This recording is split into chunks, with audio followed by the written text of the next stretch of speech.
Eddie Van Halen once said that the piano is a universal instrument. If you start there, you learn your theory and how to read music, you can go on to any other instrument.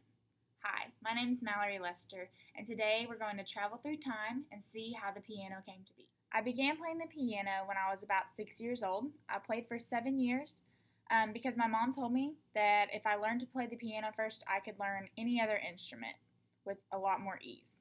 Because of this, I have always had a love for the piano and I've always appreciated its beauty. The piano has been around for nearly 300 years and was originally known as the harpsichord with soft and loud.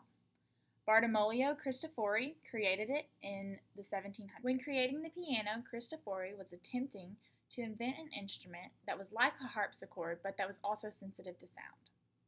A harpsichord is a musical instrument that is played by means of a keyboard.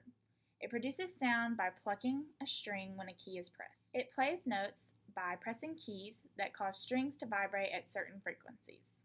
However, on the other hand, the piano utilizes hammers that strike the strings when you play the keys. This means that the speed at which the hammer strikes the strings depends on the speed at which you press the key. So basically, to put it simply, the piano allows the musician to better control the volume of the sound than the harpsichord could, which goes back to the name of the original piano, which was the harpsichord was soft and loud.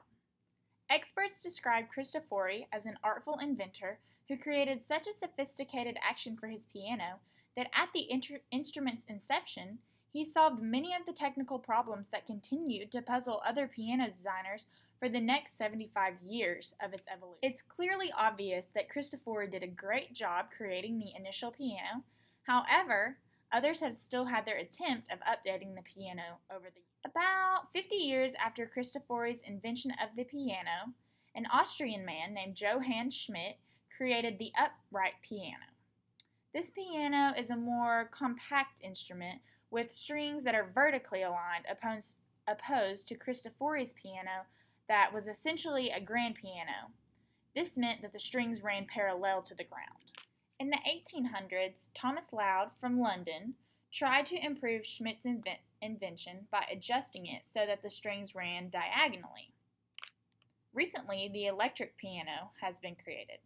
Nowadays, musicians can strike keys and hear their own music through their headphones.